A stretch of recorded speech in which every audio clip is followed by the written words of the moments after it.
Assalamualaikum sahabat beriman. Kali ini, Tirai Islam akan melanjutkan kisah 1001 malam.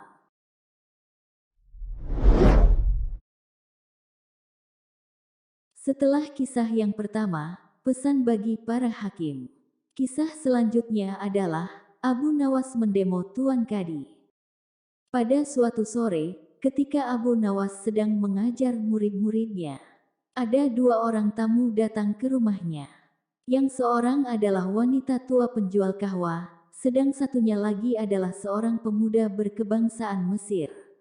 Wanita tua itu berkata beberapa patah kata, kemudian diteruskan dengan si pemuda Mesir.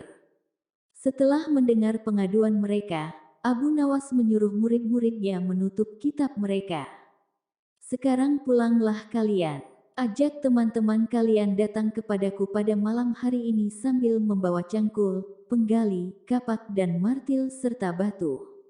Murid-murid Abu Nawas merasa heran, namun mereka begitu patuh kepada Abu Nawas. Dan mereka merasa yakin, gurunya selalu membuat kejutan dan berada di pihak yang benar. Pada malam harinya, mereka datang ke rumah Abu Nawas dengan membawa peralatan yang diminta oleh Abu Nawas. Lalu berkatalah Abu Nawas, "Hai kalian semua, pergilah malam hari ini untuk merusak kediaman Tuan Kadi yang baru jadi." "Hah, merusak rumah Tuan Kadi?" gumam semua muridnya keheranan. "Kenapa? Kalian jangan ragu, laksanakan saja perintah gurumu ini," kata Abu Nawas, menghapus keraguan murid-muridnya. "Barang siapa yang mencegahmu, jangan kau pedulikan, terus pecahkan saja rumah Tuan Kadi yang baru. Bila ada yang bertanya, katakan saja aku yang menyuruh merusaknya. Dan jika ada yang hendak melempar kalian, maka pukullah mereka dan lemparilah dengan batu." Setelah Abu Nawas berkata demikian, murid-muridnya pun langsung bergerak ke rumah Tuan Kadi. Layaknya rombongan demonstran, mereka berteriak-teriak menghancurkan rumah Tuan Kadi. Orang-orang kampung merasa heran melihat kelakuan mereka. Lebih-lebih, ketika tanpa basa-basi lagi, mereka langsung merusak rumah Tuan Kadi. Orang-orang kampung itu berusaha mencegah perbuatan mereka, namun karena jumlah murid-murid Abu Nawas terlalu banyak, maka orang-orang kampung tak berani mencegahnya. Melihat banyak orang merusak rumahnya, Tuan Kadi segera keluar dan bertanya, "Siapa yang menyuruh kalian merusak rumahku?"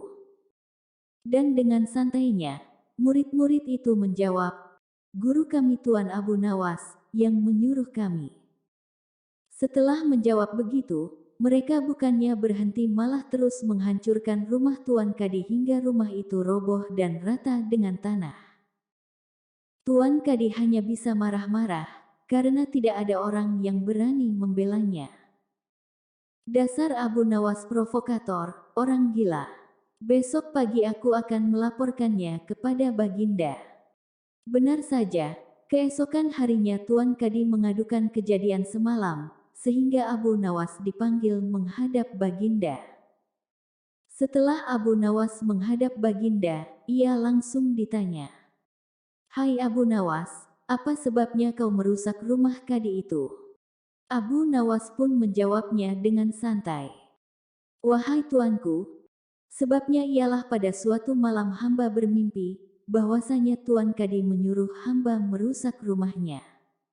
Sebab rumah itu tidak cocok baginya, ia menginginkan rumah yang lebih bagus lagi. Ya karena mimpi itu maka hamba merusak rumah Tuan Kadi." Baginda berkata, "Hai Abu Nawas, bolehkah hanya karena mimpi sebuah perintah dilakukan? Hukum dari negeri mana yang kau pakai itu?" Dengan tenang Abu Nawas menjawab, "Hamba juga memakai hukum Tuan Kadi yang baru ini, tuanku."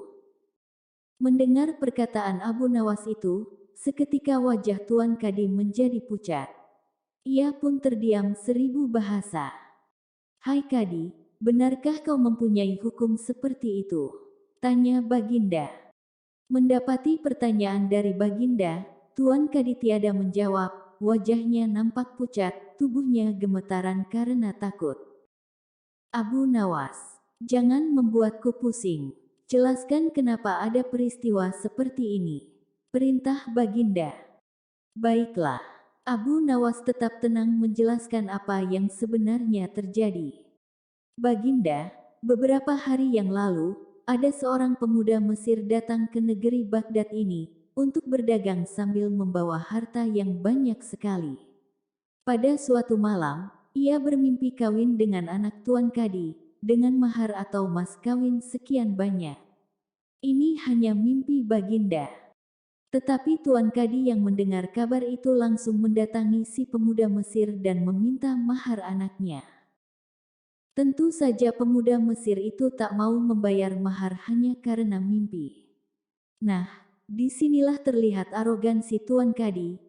Ia ternyata merampas semua harta benda milik pemuda Mesir sehingga pemuda itu menjadi seorang pengemis gelandangan dan akhirnya ditolong oleh wanita tua penjual kahwa.